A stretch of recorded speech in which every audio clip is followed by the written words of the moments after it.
everyone. I just wanted you to know at the beginning, there's a little bit of a delay and his words don't exactly match up with what you see on screen, but the audio is fine. And after about 6, 7 minutes, it sort of rectifies itself. My apologies for the glitch. Julian Beutmiller is a great friend of mine and an amazing conductor and improviser, organist, and all around great guy. So I think you'll really enjoy this interview. Thanks. Well, hello everyone. I'd like to welcome today Julian Beutmiller. Thanks for being here, Julian. Yeah, thanks for having me there. Thank you, Matthew. Happy Yeah, to being so here. yeah, so I met Julian in Freiburg at the Hochschule für Musik, and even did a little bit of organ improvisation with Julian, because he's an amazing organ improviser. And so, why don't you tell us a little bit about yourself? So, where are you now? Yeah, sure. So I'm in Würzburg right now. So as you told, we studied together there in Freiburg, and afterwards I've got my first job after studies. It was not here. It was like for 1 year in a monastery with Benedictine in Metten, and now I am it's called Cathedral cantor, so like the second Domkapellmeister here in Würzburg. So what I'm doing all the day is mostly just I'm conducting choirs. So I have a big boys choir with around 70 boys, and of course I'm playing the organ, but especially I'm teaching in Freiburg in the Musikhochschule, and there I'm a teacher for organ improvisation. Awesome. And you've won some competitions as well, right? Haven't you won a competition in conducting organ and improv? Right, yeah, that's true. So it were three competitions, and the last competition was the improvisation in Schwäbisch Gmünd, where Sietze de Vries, he was in the jury there. I won the third prize. What a lovely time. It's actually quite fun playing there and doing some crazy stuff, like really modern, which no one expected. Wow. Interesting. So probably not a lot of people know in the United States, but the church music degree program in Germany is relatively intense. And whereas some people in the United States, maybe they get, I guess it doesn't really matter what they get an undergrad in, but let's say they wanted to do church music, maybe you would get an undergrad in organ or in piano, but then you would go to get a master's in church music or a master's in organ, and that would prepare you for a church music degree. But in Germany, it's a little bit different, and it's a little more regimented. Do you mind telling us a little bit about what the Kirchenmusik module is over in Germany and everything that it entails, especially Sure, to go all the way sure. and get even a master's? Yeah. Well, so in undergrad, you have it takes you 4 years, the undergrad, and there you have classes in organ, well, literature, repertoire, then organ improvisation, each 1 by 1 and 1 hour per week. Also singing, voice singing, also piano, and a third instrument. I had like clarinet for 3 years. I had to learn it because you need a Really? third instrument, which has You have nothing to to have a do third with instrument. keys. Yeah, you have to. Wow. Yeah. Well, it was in Regensburg where I did my undergrad. There it was. I don't know if it is in every Musikhochschule in Germany, but in general, you should learn a third instrument which has nothing to do with normal keys. Yeah. And how many semesters do you have to do a third instrument? How many semesters do you have to do singing, piano, organ, all of that? Well, it takes normally 4 years, so 8 semesters. Yeah, So you would all of take that. you would take organ every semester, singing every semester, conducting every. Yeah, And what about yeah. conducting? Conducting as well. There it is like you have the first 2 years just a normal choir class you're in, and then after the I think it starts in the fifth semester.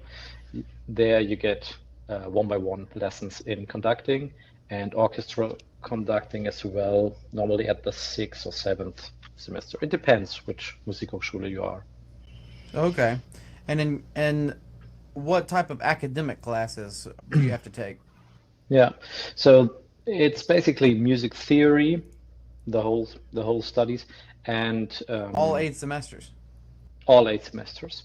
Wow. Yeah, it was semesters there. Yeah, I think you don't have to. You could also do 6, but I loved it, so I did 8. It's good for improvisation. And then you have like what is it called? Oral skills, Oral like skills. Yeah, dictation and yeah, transcribing. dictation, melody, transcription. Yeah, so 6 semesters. That was, yeah, I think 6 semesters. And yeah, that's the music stuff. Then music history, church music history, especially. How much Um, music history and church music history? all in all, 6 semesters, I would say, 3 years. Yeah, Okay. yeah, and then some kind of liturgical, like liturgy, and also it was called Bible analysis. So you have to know, well, just the orientation, getting an orientation of Psalms, of how it works. Yeah, So especially in the at service. least one semester of a Bible class and at least one semester of a liturgics class. Right. I think it was 2 semesters each. Yeah. Oh, okay. Interesting. Yeah.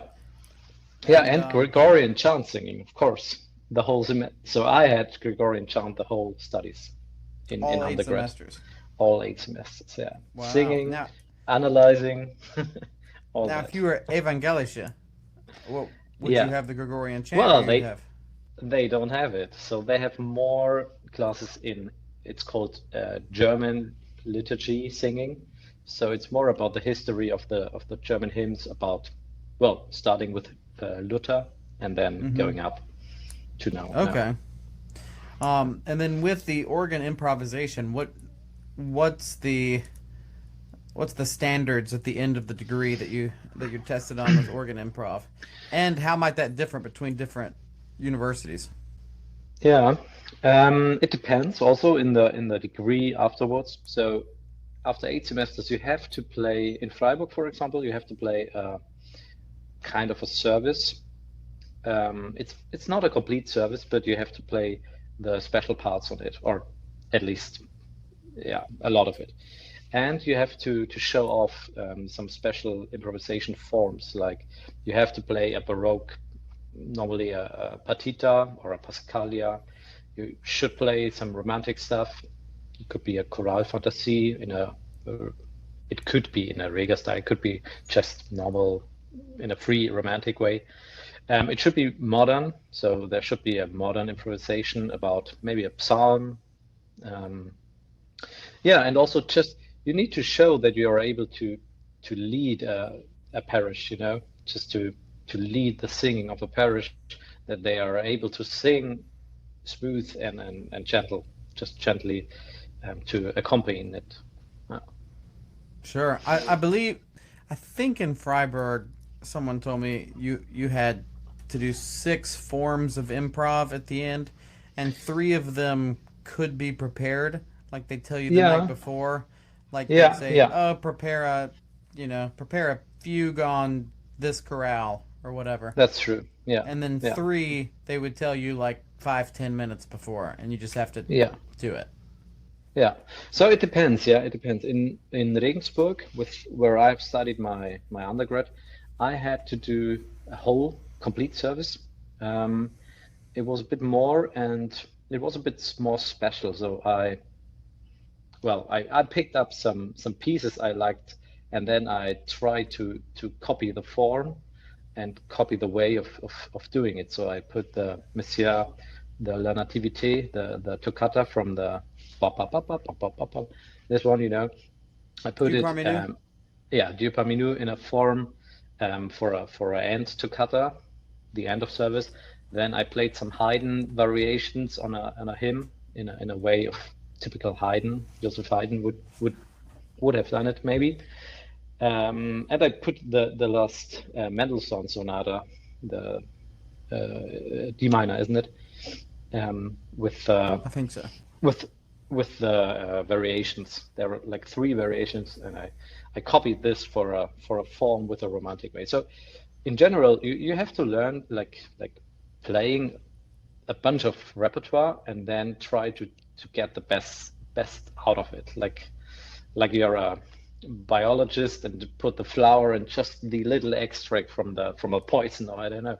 You have to put it out and then get, yeah, puts this in your own and this in your own playing and feeling good with it. It's crazy because in the United States, almost no one can do that. I mean, you know of. I mean, there are a few big time performers who are really good at improv, but it's not a thing that's taught really at the university level. I mean, I've heard of a few places which do a little bit of Yeah. improv, but it's everywhere I've Well, seen it's it's relatively such a rare. pity because you know it is like my first or one of my teachers in Regensburg, Franz Josef Stoiber. I had classes there, group classes with him. He always says like it is. I don't know the word for it. In German, we would say it is a Handwerk, like like a baker know how to bake, like a singer knows Like a how to sing. craft, Yeah, like a craft, right? A craft. Yeah. or like it's your craft or your Yeah. artistry or Yeah, so you yeah, really could your learn it. art. It's in the beginning, I would say in the beginning, you don't need to be the really good musician. You just need how it works, learn how it works. And then by the way you're getting better, you could also, of course, your way of playing music, your musician, um, you can also develop this. But in the first, it is just a craft. Yeah. Right. Yeah, it's the technique, I guess. You have to learn the technique of it. Mhm. Yeah, it's sad to me that it's not a big thing in the United States, but not a lot of people know how to do it, and it seems. Well, I do wonder what the organ improvisation pedagogy is in France. So, for example, like in Germany, it seems that the replication of historical styles is the Mhm. most important. Mhm. And it seems to me, but I could be wrong, because even though I had some lessons with Dubois and some other French people, I didn't actually study in France. But it seems like they're the most important thing is being able to do your own style of Yeah, improvisation. true, true. Well, there is a And kind of another approach, I would say. I have never studied in France, so I can't. I can, I'm not sure that what I'm talking now is real, but what I know about Dubois or what the education there is that they're having much more classes, I think, in counterpoint, in oral skills. So they're doing more. They know the technique, they know it, but they have like a line till now in the music. So it is, the music by Vienne, by Cojarot, then by mhm. Leguet, and also but also Thierry Esquèche or Dubois. They're all. It's like one single line going straight to the present.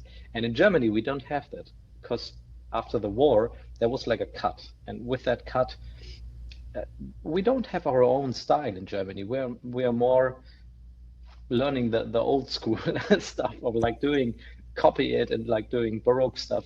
And I would say we are more maybe open-minded for that kind of different styles, but we don't have our own traditional national improvisation style like the French people. They do.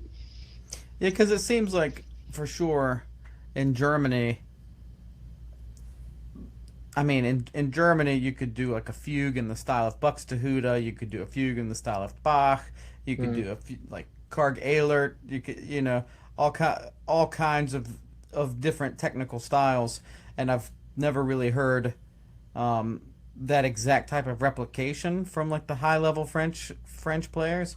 But they do know how to do fugue. They Like I'm, do know. Yeah, yeah. but I feel like it's less important for them that they can do a fugue in six different composer styles than it is that they just kind of understand how fugue works. Yeah, yeah. Would that be So I right? think, yeah, well, I think they're really good in doing the French repertoire because they're playing it a lot. Mm-hmm. So they also are able to play a French suite, you know.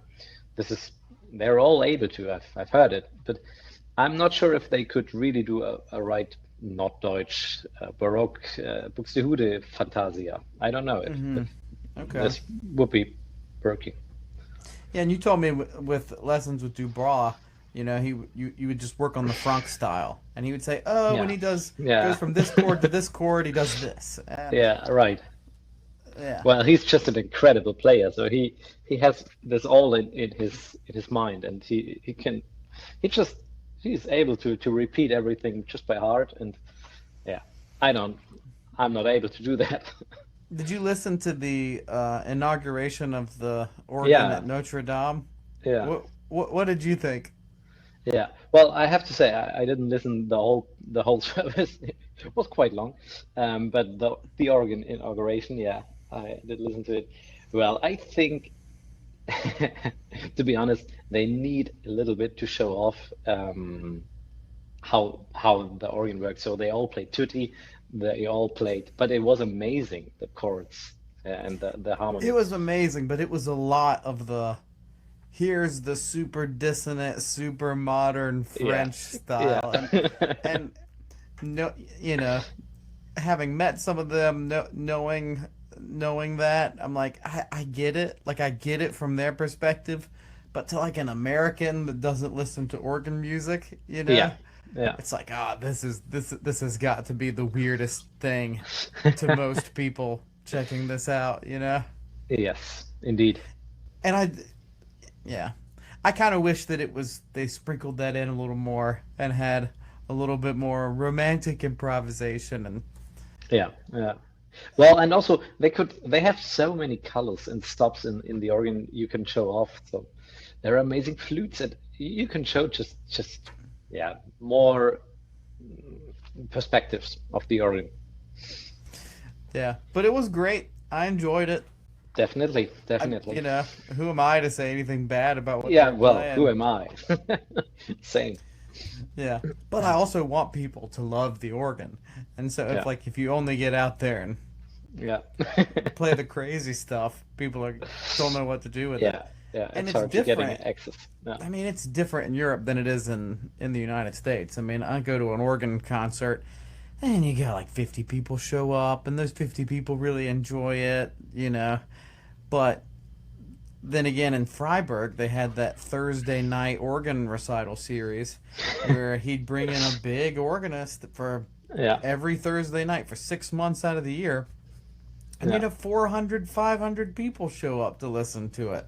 And it was super enthusiastic about it. And people yeah, playing just off the wall stuff that is just like barely music to, completely Baroque recitals. And they loved it.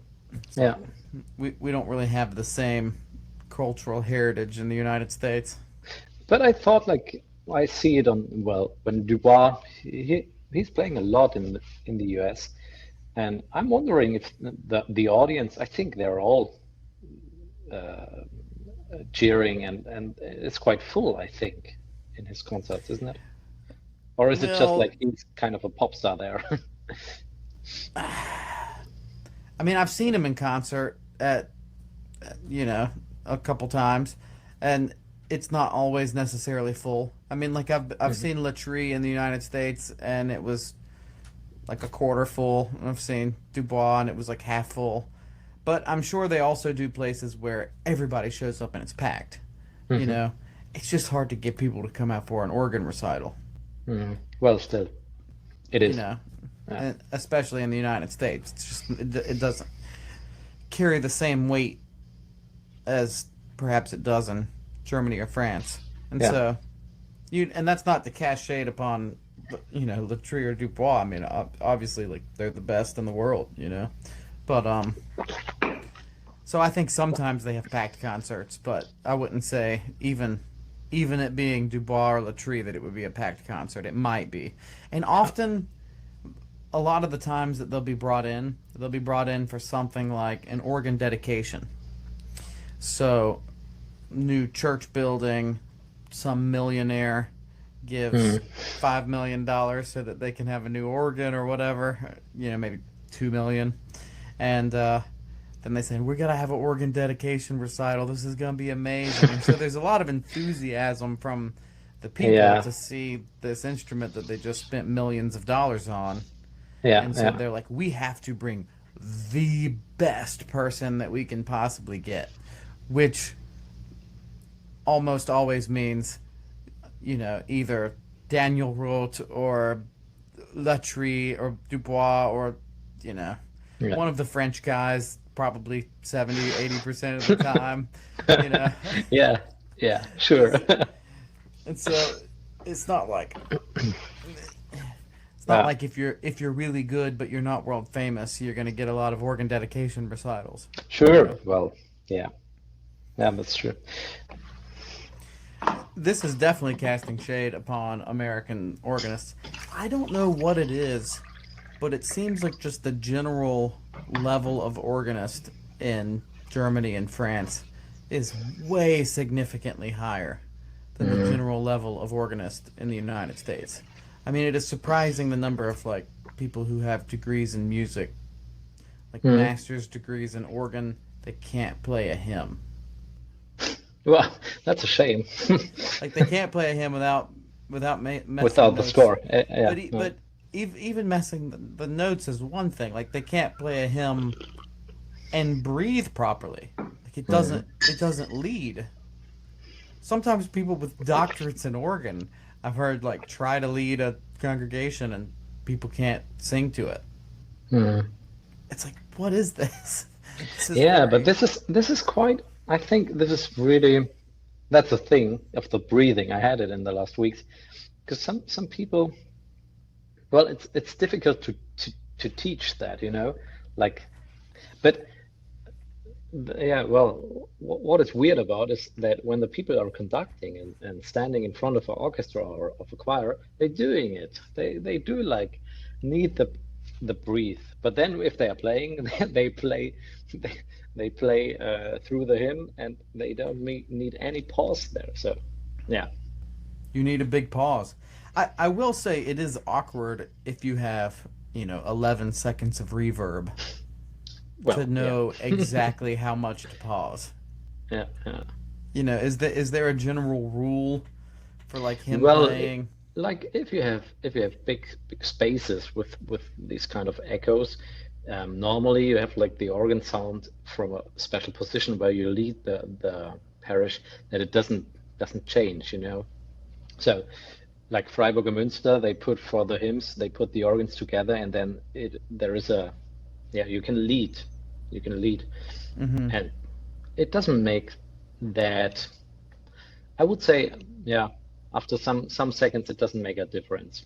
If it is 5 seconds or 10 seconds, you need the same breath between. Yeah, I don't envy the trying to lead a congregation with 10 seconds of reverb. That seems I went to Freiburg a lot when we were there Yeah.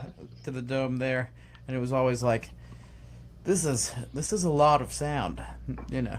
lot of delay. But anyway, I don't know what it is about the part of it. I think is that in undergrad in the United States that it's never just music. Hmm. Or it's almost never just music. I mean, maybe at a few conservatories it's just music, but at a Hmm. lot of places, like, it would be you have to take literature classes and you have to take science classes and you have to take, Mm. world history classes and some things which are good to round out a person, but not good if you're really trying to be the best at your instrument. Yes. Yeah. Yeah. I see. It's not super conducive. Yeah, I think that's a little bit of a difference as well. So yourself, you did undergrad and then you did your master's. You went to England, right? Yeah. Yeah. Between that, so I studied first undergrad church music, and there I started 1 year. After I started with church music, I started studies in just organ, just Mm-hmm. normal organ playing and organ repertoire. And there, in the last year, so I finished my bachelor in my undergrad in church music, and then I had 1 year just for the final exam in this organ studies. So that was quite easy year on the schedule because I had just my organ lessons, and therefore I went to England, yeah, to the Royal Academy of Music, and there I had studies, and that was quite. I remember that it was quite fun when I remember my first improvisation class there, because it was amazing. So my repertoire, I had classes with Biene Bründorf, and she's an incredible good teacher, and I've learned really a lot of her. And Her then Buxtehude is amazing. Her complete yes, yeah, Buxtehude recordings, I yeah, really yeah. don't know I've listened to it. any recordings of Yeah, Buxtehude that I think are any better than hers. yeah, and she's playing so. She has a special kind of approach, and she's playing really enthusiastic, and it sounds like you're, I don't know, you're listening to the instrument like in front of. So it's really nice action also Hmm. she puts on. Yeah, but and also David Tittering, I had lessons with him for the English repertoire, and with Biene, especially the Bruns, Buxtehude, the North German. And then I had with Gerald Brooks my first improvisation class, and I love Gerald. He's such a lovely man. And I went there, and we had like group lessons, and I won't forget the first lesson I had there. We went to Gerard, and everyone was there, and he asked like, yeah, could you play something to each of us? And the other students, they were like undergrads, and they said, well, yeah, I could play the hymn maybe, and a little, what is it called? Pre-play, isn't it? Prelude. Yeah, before the hymn, Hmm. prelude. Yeah, they played like this, and it was fine. And then he asked me if I could play something, and I said like, it was the last thing I prepared. It was like a symphony in the Guillemot style, and I played like the first movement, and he said, what are you doing there? This is could you play a second movement? And then I played a second movement. Could you play a scherzo or a third movement? And I played like a whole symphony for him. And after that, in the second lesson, he asked me to teach the other students in this kind of style. It was such fun because it was the other way around, like That's he, awesome. but still he had some inputs. It was fine, but it was really funny. Was he a great improviser? I I've never heard him improvise, so I don't know. Well, just in lessons, so I don't know. Okay. I don't know. So it's kind of hard to But know. yeah. Mm. But in general, so the English people, well, they are good in playing. I love like how, and also US and England, they are really good in just accompanying and in side reading. They're so good in side reading. Um, I'm really impressed of that. In Germany, not, I would say no, not that much students are able to sight read in this quality like English people or US. Hmm. Yeah. But in improvisation, they do what I've heard.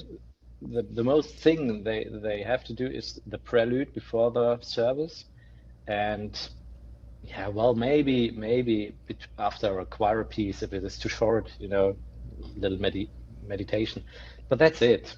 No, and for the sortie, they are playing repertoire. So they're not. I think the the thing why in Germany we are, or you tell us we are good in improvisation is because we need it in the service at more positions, more than other um, Hmm. liturgies maybe. But we have it. Interesting. Yeah.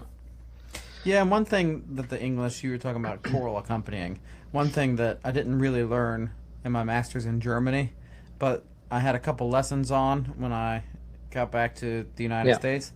I actually had a lesson with an organist named Bradley Welch. I don't know if you've ever heard of Bradley I Welch. don't know it. No. He No. was he was the organist at the church that then I later became the organist at because he Hmm. moved on. He's touring and doing all this fancy stuff. Um, but the way he would accompany was just abso- absolutely insane. We were doing the Frare Requiem, and I Hmm. had his score, and I was told to try to emulate what he did as much as I could, and it was impossible. I mean, you would Hmm. think, I mean, playing the Frare Requiem, not a big deal, but he would Hmm. do all of this crazy stuff where, like, there's one chord written, but he wants just a little tiny diminuendo. So Hmm. he's going to play the chord exactly the same in both hands, and then And then peel swap the off manuals. Hmm. Yeah. peel off from one hand, and Yeah. while he's peeling off from one hand, he's diminuendoing one box while opening up another box. And then before this hand is even lifted up, he's hitting a toe piston. Hmm. And these type of crazy acrobatic Yeah. maneuvers were like every page throughout the whole Well, it's a thing. lot of practicing just with And that it's like, special movements. and I'm like, I get why that's not really a thing in Germany because there's so much Orgelbewegung. Like you don't. It's very rare that you would have three expression Yeah, toes. and I You think know. we don't have the professional choirs like you have. You have professional singers in all the places, especially in London or where I've seen it or heard it. In London, they're all professional singers at every church, and we don't have that. Even in a cathedral, like I am at the cathedral, we have like we have good choirs, really good choirs, but they're all just children or students, and they're not professional singers Hmm, for a normal choir, you know. So right. yeah, of course we have professional singers for our for a mass or for the solo parts, but not for the choir. Yeah. Yeah. So Well, I guess but that changes you some you of it. said like for Requiem. I remember when I was in England, in London, I had to play on the first of yeah, I think it was the first of November. Here it is called Allerheiligen in Allerseelen in Germany. And they're all over the places they are doing the Fourier Requiem. And I had also, they asked me of playing this or accompanying it. And it was my first service in England in a Anglican church because I have played for the Danish church and this is kind of a special service. And Hmm. then I had my first service for the in an Anglican liturgy, and I played there and the Fourier Requiem, and then the first hymn came, and I accompanied the first verse normal like I do it, like it was a four-part score there, Hmm. and they sang. And then the second part, the second verse, I thought like I'm doing a tenor cantus firmus or a bass cantus firmus in the third. And then during the second verse, I've had a look to the conductor and he was looking to me like, what are you doing? What the heck are you doing there? And then I realized, yeah, I'm really sorry. They are all singing the four parts for every verse, and I thought like they are not doing it for every verse. This is so boring. You have to do something in the verse, and not yeah, not fifth times the same harmonization. But of Yeah. course, yeah, I've learned they're doing it. Yeah, it's difficult if you want to do the same harmony every verse to try to give it a bunch of interest, you know? And Yeah, so I guess for people that don't know, like in Germany, it's a relatively normal thing. Well, you play it SATB the first verse, and then the second verse, the melody goes in the tenor, but you just make the harmony fit around it. And then the right. third verse, maybe it goes in the pedal in the alto on a 4-foot, and you Yeah, make everything fit, and then it goes in the pedal, and then you make everything fit, and you kind of change yeah. which voice it's in. Indeed. Now you could do that in a way where it maintains the original harmony, right? You could, but just in the, well, normally just in the tenor and the alto, maybe, but in the alto, also there you have sometimes to swap the harmony. In the tenor, basically not. In the tenor, you could use the same harmony. Oh, okay. Yeah, So I guess you could do that. yeah, yeah. This is a way you could do it, but still, it is not that open. Like you could do it. Right. Yeah, I don't. That where I'm at mostly because I don't have a good fat reed that's big enough to be able to solo out in the Okay. tenor, or really even in the soprano. Honestly, Hmm. like I kind of have to playing them, otherwise it's Hmm. you're not going to have enough support. Um, what some people will do is that they will add little organ descants in Hmm. middle verses or on one of the middle verses. Yeah. And so every now and then I play around a little bit with that. Yeah. And then it's pretty typical for the last verse, of course, to be Yeah. either Yeah. a different harmony or a different harmony with descant, you know. So I do that on as many hymns as I can Sure. do. If they don't know it, then maybe Yeah. maybe I'm a little more conservative. But if they know it, then I'll let it get a little wild. Yeah. And still, people will say something though, and they'll be like, "Why do you do that weird minor thing on the last verse?" I'm Yeah. like, Yeah.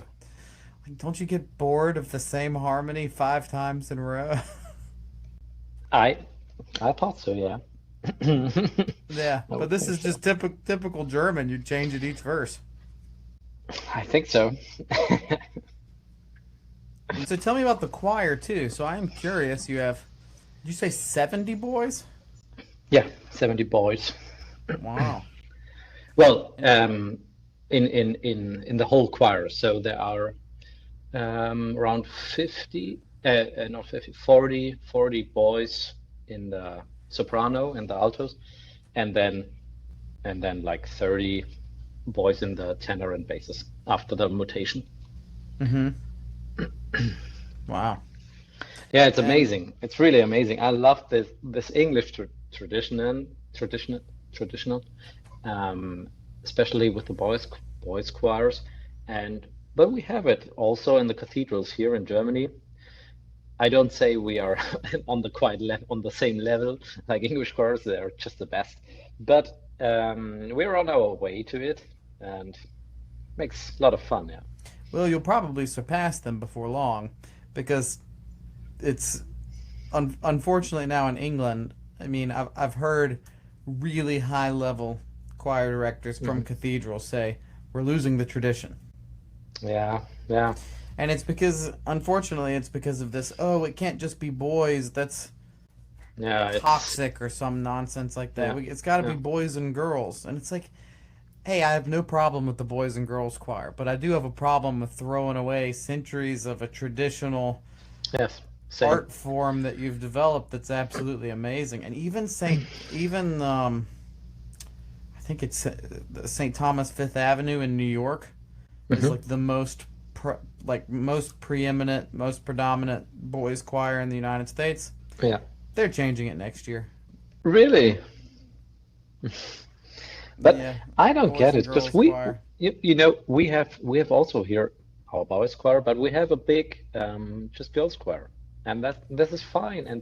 And then at some points they're singing together in the, you know, if they are like, sometimes we put our tenor and basses and the soprano and altos from the girls together. So Mm-hmm. we have like a normal youth choir, but they're all older than 15, I would say. Mm-hmm. And till that we have our separate choirs, and that's fine, you know. It's great. Yeah, you should do that. Doesn't have to be. And there's no problem with the children's choir that's mixed, but it is sad to lose Mm. the sound of the boys choir. It has a unique sound And the that tradition, yes. you Yeah, know. it has a unique sound, and you can hear it. I'm convinced you can hear it. Were you the one who showed me the Rachmaninoff the Rachmaninoff all night vigil done with boys choir? No, I don't know it. Oh, it's Which choir? You amazing. have to send it to me. I'll send it to you. Oh Yeah, I'll yeah, send it yeah, to you. Because normally it's like a big professional choir with yeah. like Because you amazing need sopranos a and big altos. sound. Yeah, But there's one that's done where it's men and boys choir, so all the sopranos with boys, and it's like, whoa, what is I'm this? curious. Pass it to me. I'll send it to you. It is amazing. It's absolutely amazing. So do y'all meet every day? Oh, and I think part of the reason before I move on that it's like also falling away in England is I think there's been some change in some places to the educational system, Yeah, yeah. so I that think like that's the main boys don't reason. live there. Well, Yeah, that's the it's main like a reason with the combination. Yeah. yeah. Yeah, true.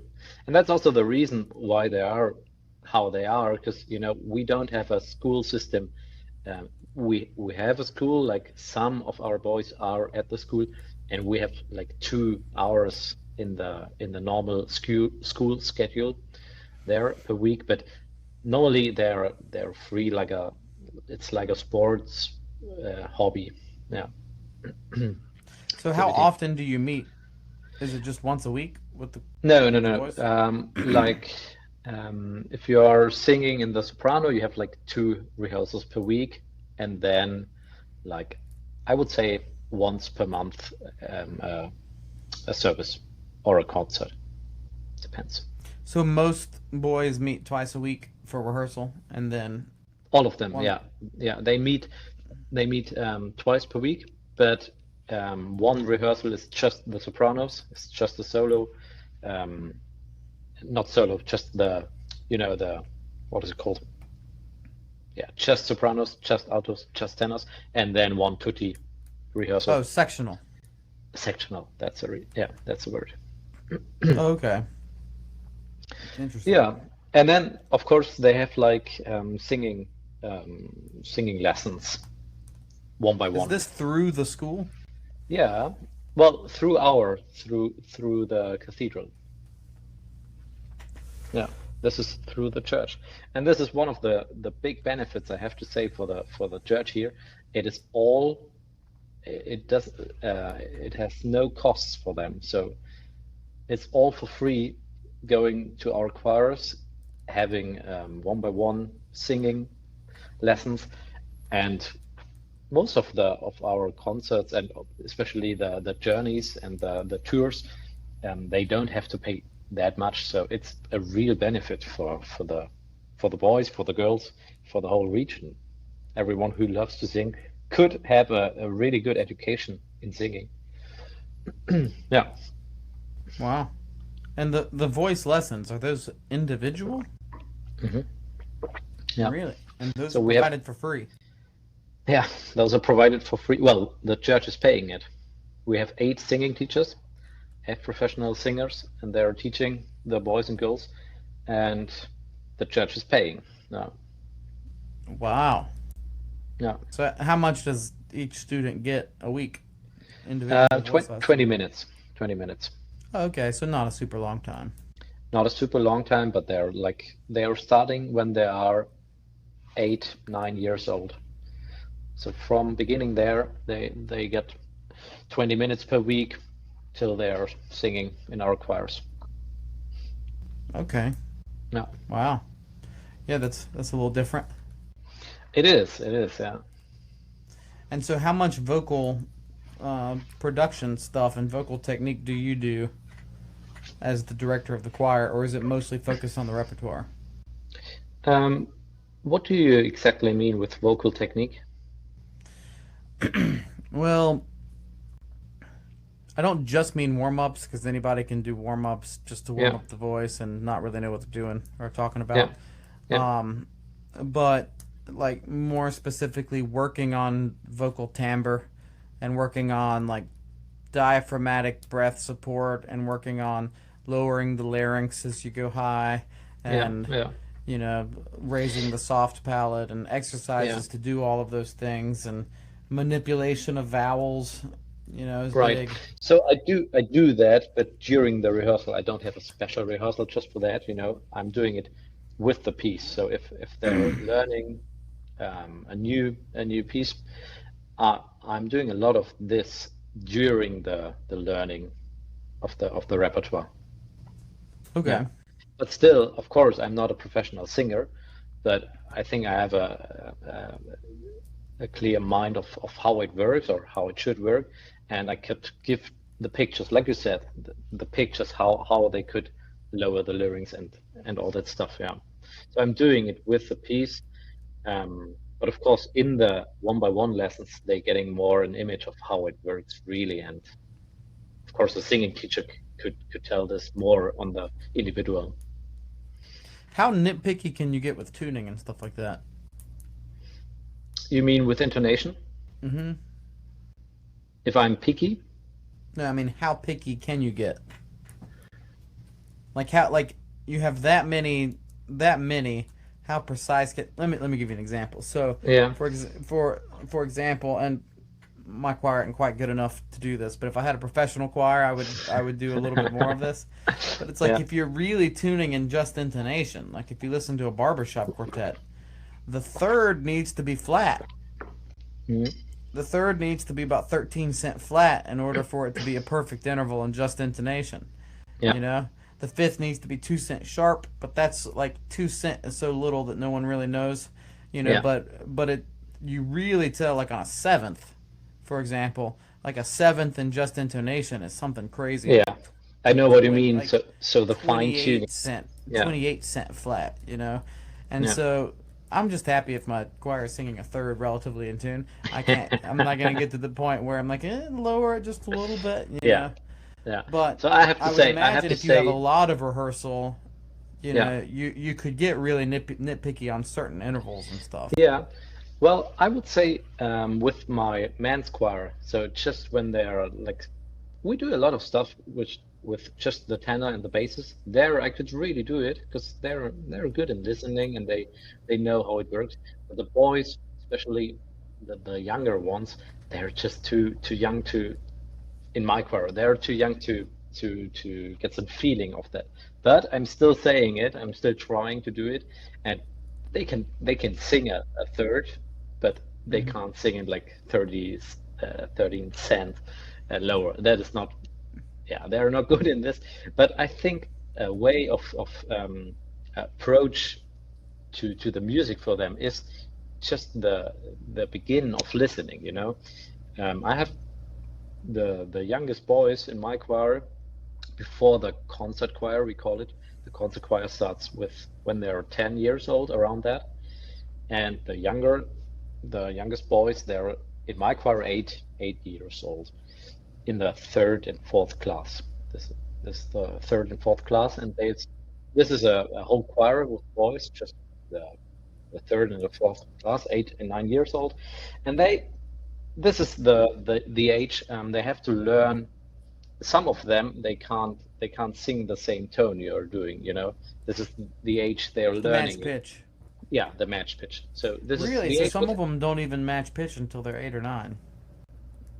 I have some, they're 8 and they're still struggling with that. Yeah, How do you teach them? yeah. It is I have some approaches how you could work on that. One way is try the sitting position. If it is better, for some it is better sitting between good singers, because then they hear it from left and the right, and then they hear it.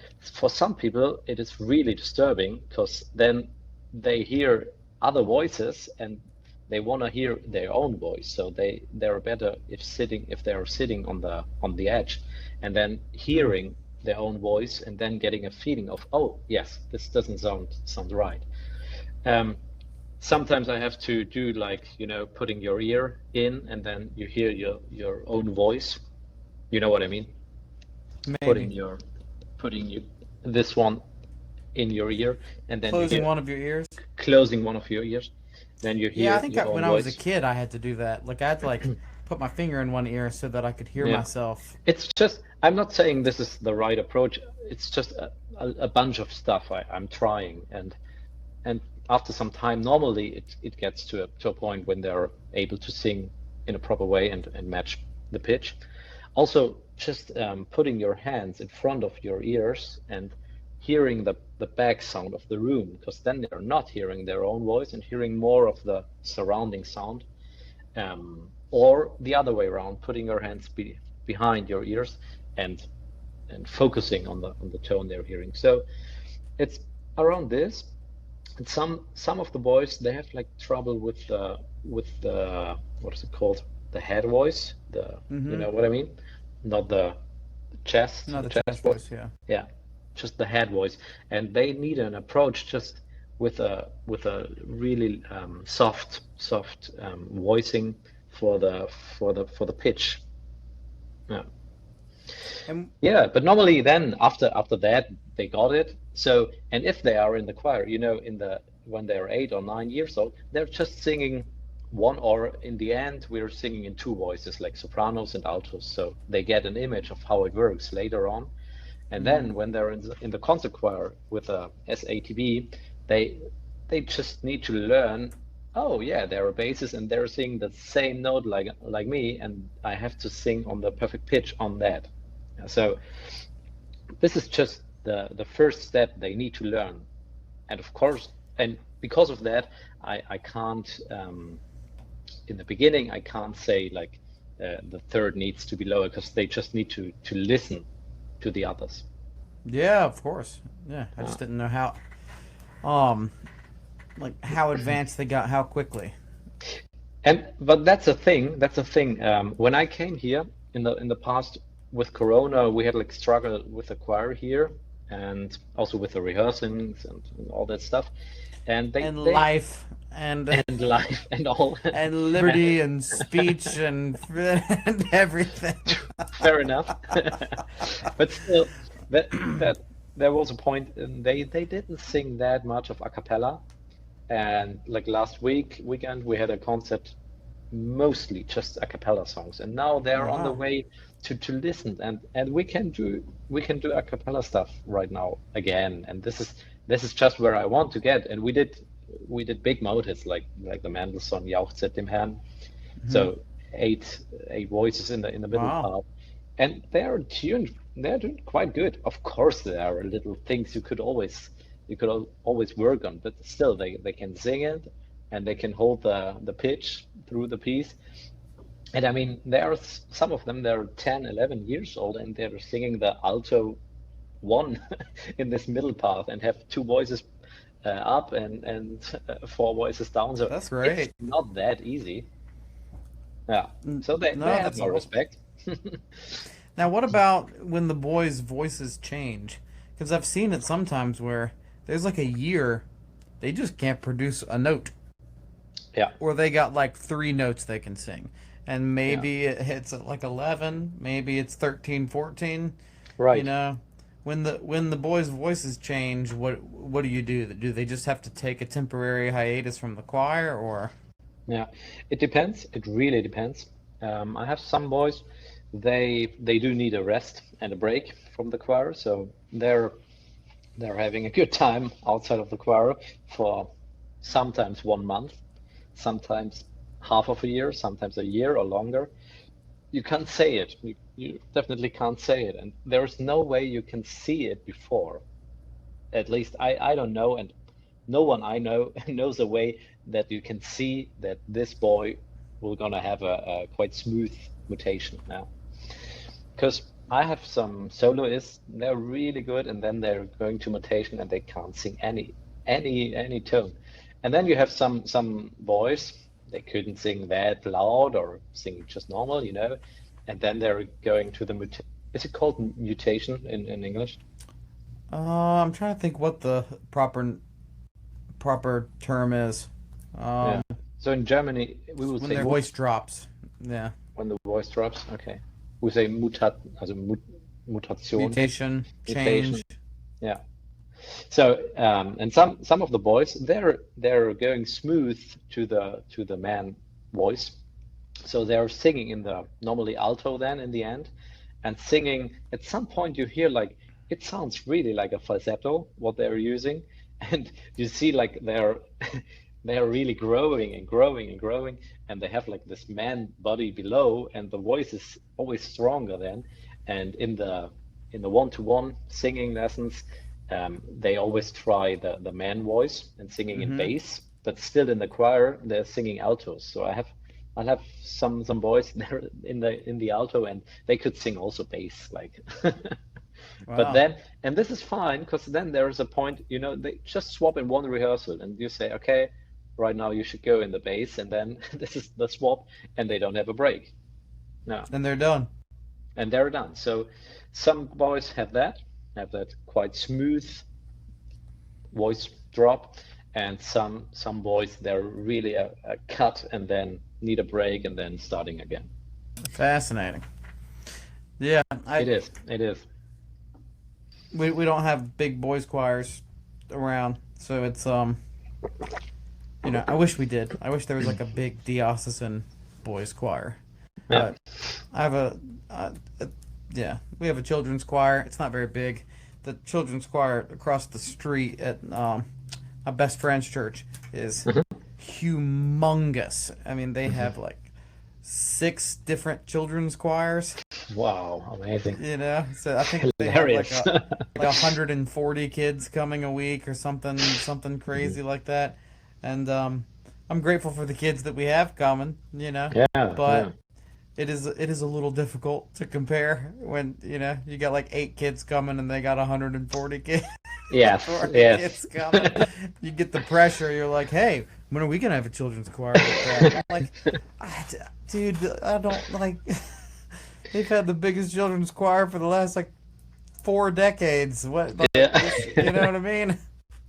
Well, Get the the thing pro. is, we have the same question, like how are we getting more and more kids and bringing them to singing and bringing them to singing in a church? This is also one step in our times, one step more now. Mm-hmm. Um, and the thing is, you have to, I don't know the right words for that, but kind of you need to spread into many ways. Like you have to go into the schools in the first and the second school years to kind of giving them an example how singing works, how much fun it is, and then getting them to us. We are also getting like on kind of festivals in the city. If there is a children festival, we're having our little promo there to getting some kids.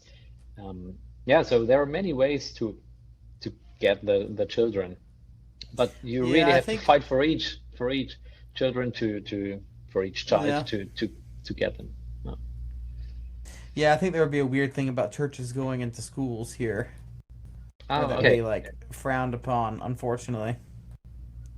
Oh, that's such a pity because here they're open for the church still. Not every, but I would say 80% of the schools they're open when we are contacting them and asking for if we can give just a one choir Yeah, rehearsal because with the the church is still seen as like a bastion of cultural heritage, and it's like yes, where you learn your art and your music and your culture, and it's like it yeah. still has importance even for a somewhat secular or mostly I secular I thought so society. too. I thought so in the US especially that there is kind of a connection between yeah the school and also the church. No, it's a funny thing. Like there's no connection between churches and schools Okay, in the slightest. okay. Um, like if you were to if like a choir teacher or something was like, yeah, I'll bring in all the children's things, and it was like a public school. I mean, you might have a lawsuit on your hands where some organization that pretends to be pro free speech will then Hmm. come and sue you for not for violating separation of church and state. I see. It's pretty awful actually. And then there are churches who have schools, but they're not going to allow another church to come sing in our school. Like come Hmm. sing at our church. Or it'll be like a private school and it'll be Baptist. So what are they going to Hmm. have to do with an Anglican choir? They think we're heretics, or it's you know what I mean? Like there's so many denominations. Like in Hmm. Germany, you're Catholic or you're Protestant, Hmm. or you're like 1% of the Christian population if you're not one of those things. You know what I mean? Hmm. Yeah, I see. Whereas here, there's no telling what you are. You Yeah. know. Well, but it changed. But it changed. So in Germany, I think the last statistic was like not more than 50% is Christian anymore, or is Baptist. Yeah. Well, Yeah. So it's going down, unfortunately. unfortunately, yeah. But that's interesting. Yeah. So back to organ improv because I wanted to ask you about the children's choir and how you're doing with that. Let's talk Hmm. about improv for a few minutes because, Sure. like I said, in the United States, not a lot of people really know what to do with improv, and there are some people and some pedagogical ways that are basically take doodling to a whole new level, which is like what Yeah. I do. Is Yeah. sort of, sort of, you learn how to doodle, and then you make it a more elegant, more sophisticated doodle. You know, I and see. this sort of thing. But if somebody wanted to go down this route, you know, Mhm. where what are the first steps? Where do they begin, and how much do they need a teacher versus how much can they teach themselves? Basically, I would say you can teach yourself quite a lot, quite a lot. It's just that the teacher, like I'm sure you say it the same way. The teacher is just a motivation from outside, which which says to you like you have to do it, you have to play it next week. So it's more a motivation stuff. But and you can give, of course, the pedagogical way of learning it. So if you're at the beginning and you want to learn improvisation, the first thing you have to do is just your earring. So you need to hear things, and you have to be able to hear just a normal melody playing it after. Like this is the normal way of like getting an access to improvisation because there are more well there it's just a basic skill. Then it's like vocabularies. You have to learn little vocabularies, like in English, like in German, where you can, where you just learn one word, then one other word, then a nomen and a verb, and then you have a little sentence. And this is kind of the same in improvisation. So, as an example, you want to learn more Baroque way.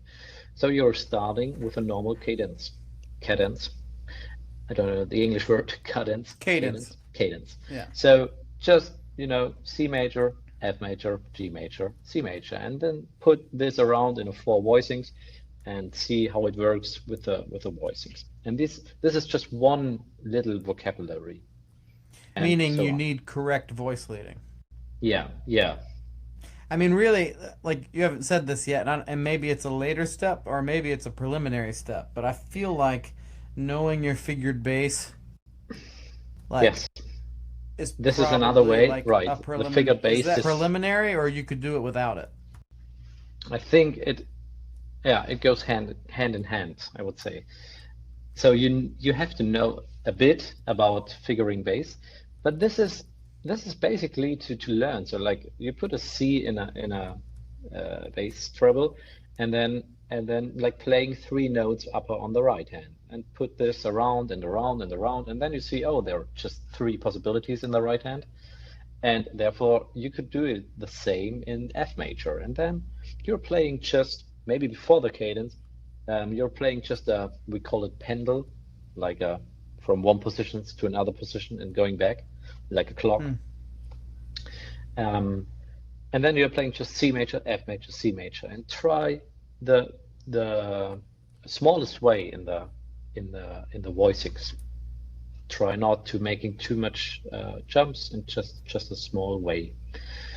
And this is the first vocabulary I teach in a Baroque step. And then you go further in the vocabulary. Also, you could do an approach is of figuration, like playing just with one voice, just playing like one voice like a bassoon, and try to do for example, you have like the main notes C, F, and C the same way around, and then you're playing like one pum pum pum pum pum pum pum pum, and this is a little figuration around this, and you see how it's gonna work with one voice, and then you can put a second voice to that, and you get a feeling of playing in two voices. What sounds good, what doesn't sound good. It's a kind of try and error system. What sounds good, I use it. What doesn't sound good, I don't use it. And if you know the basic rules, and the basic rules in Baroque stuff is consonants should be good. This is a third or a fifth or a sixth or an octave.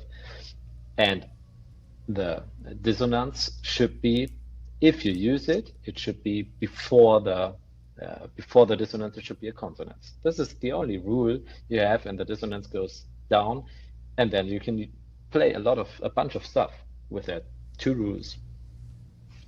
Yeah. So, but this is just an approach of Baroque stuff.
I also try to give an approach to modern stuff with thinking more also in forms.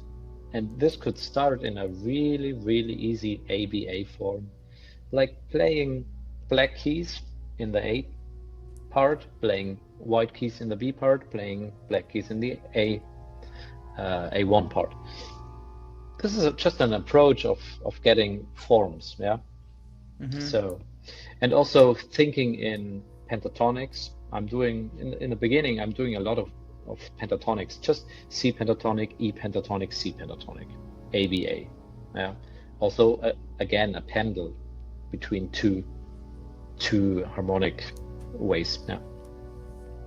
It seems like with the Baroque, because we were working on it together. Yeah. It's like first you should know some figured bass, then working on chorales it's like chorales and bitsinium. So yeah. Can you do an interesting two-part thing, and then that like doesn't break the rules, and then can you take a chorale melody and put it in SATB? Yeah, right. And do the voice leading properly. Yeah. Which we kind of worked on, which I'm okay at, but not great at. But you're on your way. We are all on our way. Yeah, well, I'm looking forward to getting back to be indulgent about working on that every day. Yeah. I've been doing a doctorate for the last 3 years, so obviously I've not been Sure. practicing. Obviously, yeah. It's like I don't have time to practice. I'm doing I know that feeling. I know that feeling. I have rehearsals all the day. Yes. I wish I could rehearse more, practice more. But you still practice, yeah? I mean, how much? I try to, yeah. Well, there are weeks, like before a concert, I try to practice 2 hours a day. But if there are normal weeks, it is good if I'm just if I have just 1 hour per day. But this is not every day possible. So now, granted, back when we were in school, I'd call you sometimes and be like, yeah, I'm at the monastery. I've already practiced 6 hours today. Yeah. And it'd be like 3 in the afternoon. Yeah. These were good times. But I think it is all, I have so many colleagues now and they're all talking the same. I mean, everybody wants practice. Well, no one has the time to practice that much like before. Yeah. It is how it is. It's difficult. That's one of my main goals for the year, is to set my life up in such a way so that by the end of the year I'm regularly practicing a solid amount every week. Yeah. I don't know what that means, but we'll get there.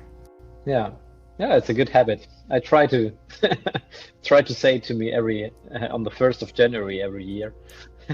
Yes. and I and I can handle it for some weeks, and then Yeah.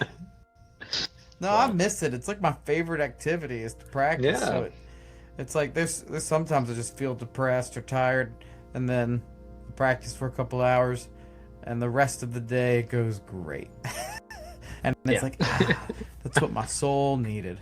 I just yeah. needed True, true. to shed on this piece for a while. And so, Yeah. anyway, but back to the Baroque thing. So, Mhm.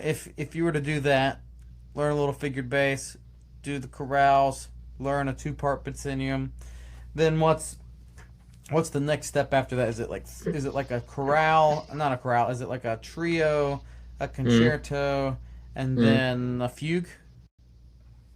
I would say my approach in teaching it is to get a feeling in the choral stuff, to feel really good on it in every situation. So I'm playing chorals, as I said before. I'm doing it not just in the soprano, the melody. I'm putting it in the first, normally in the second lesson. I put it in the tenor. So I have now a student in the first semester in Freiburg, and we did it in the second lesson to put the melody not in the soprano but in the tenor. And so you get a feeling of how it feels there. Then you put it also in the bass. You have to swap the harmonies for that, and also in the, as you said, in the forefoot, in the alto. So you get a feeling of choral stuff and playing it, yeah, in many ways. You could also what is it called? For the if you're looking for more harmonies for like voll verminderte, so full diminished chords, half diminished, not that much, full diminished chords. So you can develop your repertoire of harmony, what is possible. Yeah, this is all the stuff of choral, and we are not talking about a free form. Yeah, And I so guess I mean, you wouldn't have to, or correct me if I'm wrong, but you wouldn't have to do this is the Scheidemann style, this is the later style, this is Bach style. I mean, could you just focus on sort of the Bach you could, style, well, you or would it be could, too but in the complicated? beginning, you get more image of the image of the whole Baroque. Yeah, so it is not that specified. Like this is Okay. Bach. You could do that. You definitely could do that. Bach has some special cadences where the tenor has the special melody, and you play this, and it sounds like a Bach cadence. Um, so you could do it, yeah, and you will do it after some time, but still, in the beginning, you're talking more in a general, yeah, Baroque, general, romantic, Mm-hmm. general. But The so more you that's say, the one of more I think nobody can teach this to themselves. you think so? Yeah, well, okay. Maybe you need to pass that on, that approach. Yeah. But I think what you can learn is, as a teacher, I'm not saying you have to play this. I'm not saying you have to play this. I'm just showing you could play this, or this sounds maybe good. Try to practice it in every key, and then you're Mm-hmm. you're fine with it. So, yeah. Now, what about improvising a fugue? What's the secret to improvising a fugue? I think the secret for that is first getting uh, an image of playing in two parts and just with a theme and a counterpoint. So I'm starting, if I'm going to a fugue, I'm starting with a pizzinium, and the pizzinium in a way of you have a theme in the left hand, for example, and you play it in the right hand, and you try to play it in the comes, so in the dux et comes, so in the What does that mean? first. It is called dux is the first theme, like it's beginning on C, C, D, E, D, C, and then you're playing it on the G, the second, and this Mm-hmm. is then on G starting. So you have to you get a feeling for that, how to modulate in the upper fifth. And I'm doing that just with two voices in the beginning. Okay. And I'm doing it when I teach to give an example also. A fugue is kind of the same what is it called? modulating scale. So it starts, for example, when we are in C major, it starts on C, it goes up on G major, then there is a time between you could go kind of where you want in the Baroque way, so like G, E minor, A minor, like this between, and then you're going down, and there you are at, for example, F major or D minor, and this is the moment you're going back. And after F major, so the fifth below the beginning, then you're going back and you're at home. So Fun first to add episodes, right? yeah, you have to add episodes between, but in the beginning you're starting just with that, and then you get a feeling of how to modulate in these tonalities, because this is not too easy to play in C major and knowing, oh, I have to go in the direction of G major, I have to go down in the direction of E minor, of A minor, I am at F major, I'm going back, I'm at home. So this should be in the first in your mind, to like a schedule you want to go. And this is like when there is C major, this is going up, G major, down, F major, and going back. This is kind of the form you use. Then you could work on the counterpoint, like, and when you teach the counterpoint, you're doing it like Fuchs. I don't know, you know, Johann Joseph Fuchs. He wrote a Gradus book. ad parnassum. Right. Yeah, And there, all the species counterpoints. yeah, the species counterpoints. And there, like this approach, you start with one by one. You have a theme and you're putting a counterpoint one by one. So you're looking for consonants, sometimes a dissonance, but in the beginning, just consonants, and try one by one. Then you're trying 2 by 1, 3 by 1, and so on. And then you get a feeling of how much can I do in the counterpoint and how less I should do. Yeah. Oh, okay. And with that, this is the best preparation, and we are just talking about 2 voices. Then you're putting a 3rd voice, maybe, and so on. Okay, and then you have to have entrances, right? So you have to have an entrance. Yeah. In each key area. The thing is, you should learn it like not playing it by heart. So like not doing it like 10 times and then you know how it works and play always the same way in the beginning. You should always be open-minded for another way. Like, oh, I played, for example, always the 3rd up. Then I try how it is playing the 6th, you know, in 6th in the beginning. And I have another way and another counterpoint. Also, a way of teaching that is an approach with a Neapolitan school of the Baroque era. So, like 18th century in Neapol, you know what I mean? They had like the Partimento fugues, and they learned it taught it with a Partimento. So you have like a figured bass, just a bass line, and up on this you have to improvise the fugue, but you have a bass which leads you through the piece. This is also a way you could do it, because it's easier to have something, some kind of schedule. Yeah. And the most difficult part of a fugue is it would be the stretto part, right? Yeah, it is, but there in improvisation you could cheat a little bit, I would say. And also, well, the stretto part in the end, I think you're talking about this.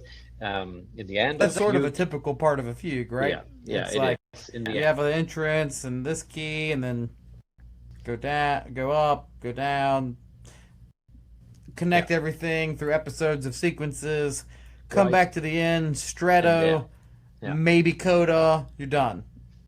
And that's it. And the stretto is, you have to adjust. Sometimes you have to adjust your theme that it works, especially when you're improvising it. You need to adjust it that it works. So, well, there are topics, and you could use it.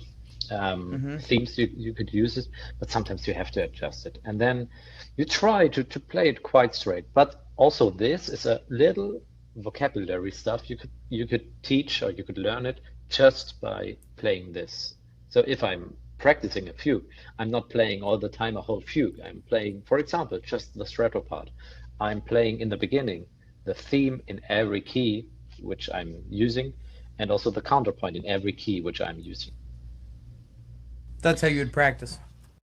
Yeah, yeah. I'm not playing the whole fugue every time. I'm just playing parts and practicing parts of it. And now another thing you would do, just from knowing you and talking to you, is you'd be playing some Bach, and you'd say, "Oh, this is a great sequence. I'm going to play this sequence in every key." Yeah, yeah. And is that typical? I mean, for like I would say so. improvisers, that you're just like copying the masters. Yeah, yeah. It is kind of a copying. We are doing all the copying stuff of Baroque, so because we are not living in this era anymore, so we have to copy what we are listening or what we are knowing. Yeah. Mm-hmm. But still, when you're copying stuff, every musician has something in his fingers. So sometimes I try and I feel like, it doesn't feel right for me, or I have to practice it a lot to make it my own. So some vocabularies are better for some people, some are not, and others are. So I try and error, and I try if this sounds good, if it's not too complex, or maybe it is complex, but I analyzed it and I could use it. Yeah. Do you ever? How much respect do you have for, let's say, someone who can do some crazy modern improvisation and crazy modal improvisation, but they couldn't do a fugue? Depends. Yeah. Well, I think you should know some basic techniques, Mm-hmm. And fugue is what is it called? The king's discipline. Stoiber calls it the king's discipline. If you can do a fugue, you're a good improviser, and that's true, because you have to think in a way of counterpoints, but it is all teachable and learnable. His book, right? So Yeah, Stoiber has a book. If you had that book, could you basically teach yourself from that book? I think you need someone who's leading you through the book, because the book is it has its chapters in episodes. Like the first episode is, I think, kind of a just let's play kind of this, so like pentatonics, like crazy ideas, but all in a chaotic way, I would say. Not chaotic, it is, you can learn it, but it's there is no structure in it. Some ostinato, some pentatonic, some modern stuff, anyway. And then it starts, and this is really good, and then it starts with a just simple cadence in the Baroque way, and then it goes to romantic, to special forms, to special pieces. We are also stuck to pieces, like we want to play, if you're doing a Rega fugue, we of course we have some examples of Rega which we are playing first, and then try to do a Rega fugue, and so on. So it goes in these chapters, and it works. But still, I think, you need some teacher to lead you through the book. Mm-hmm. It's like, I would say a comparison could be like you compare it with a teaching book of conducting. Everything is in the book normally, how it works, how it looks like on the paper, but no one says how it feels on your body, how to move your arm. Could be in the theoretic way perfect, but in the practical way you need. Conducting is a weird one, because then you'll also have like teachers who have it has to be this way. Yeah. And they'll correct you, but what you were doing was working. Yeah. And so it's I don't know. I've had in conducting great experiences, and experiences that were like, okay, well, that doesn't matter. True. There's one time Yeah, I still. still, yeah, maybe it is a hard comparison, but I think, yeah, in improvisation, still, you could need someone who's listening through it. But as I said, I I'm at a point I would say I could teach myself to get more in. So I have a lot to do. If I would have the time, I would know where I start when I practice improvisation. I think you get to a point where then you can teach yourself, right? It's like Yeah, yeah, once you definitely. would it be one of those like once you learn the skills of proper voice leading, the skills of how to do canonic imitation, how to make free form counterpoint that sounds good, Yeah, the forms. Once you learn both the Baroque forms and then if you're doing later improvisation, those forms, yeah, then at a certain point you have all the building blocks. Now play this piece, take this cadence, learn this cadence in every key, play around with it, learn how to use it in your own playing, right? that's it. That's it. Yeah, yeah. You know, And you can, so you need yeah, a it's teacher for a couple of years with yeah, hard work to yeah, learn the skill set, and then after that, if you want to be a master, then you got to put the work in yourself. yeah, yeah. And you can teach yourself also with books. I have some great books lying here in for example, from Basel, Compendium Improvisation. I love that book. It is really theoretical, but it's funny to see how Adelgasser played some stuff, and you I know, have that book, yeah, but it could be. German's okay. It's not that great, as you Well, know, and yeah, this is very technical German. it's very technical and very theoretical, and sometimes it has a lot of quotes with from yeah 18th 17th So century. then it's like old Yeah, German in the middle of true. yeah. I have that book, and I was like, one day my German will be good enough to go through this book. You should come here again. Dude, I loved it. I missed Germany. I thought Germany was awesome. Yeah, It's it was fun. but now I got babies. And babies need to be in the States and with the grandparents and the Mhm. you know with a with their daddy having a full-time job. Sure, sure. Can't just gallivant around Europe forever. Yeah. Such a shame.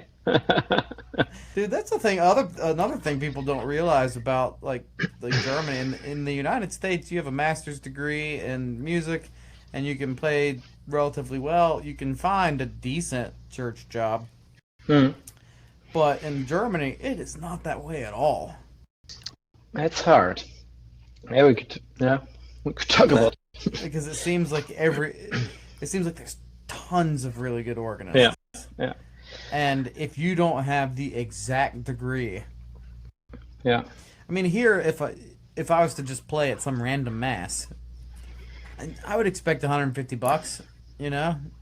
Hmm. But I remember coming to Germany, and this guy said, "Hey, do you want to play a mass for me this weekend?" And I thought, "Great! I need some I don't have any work. I need a little money."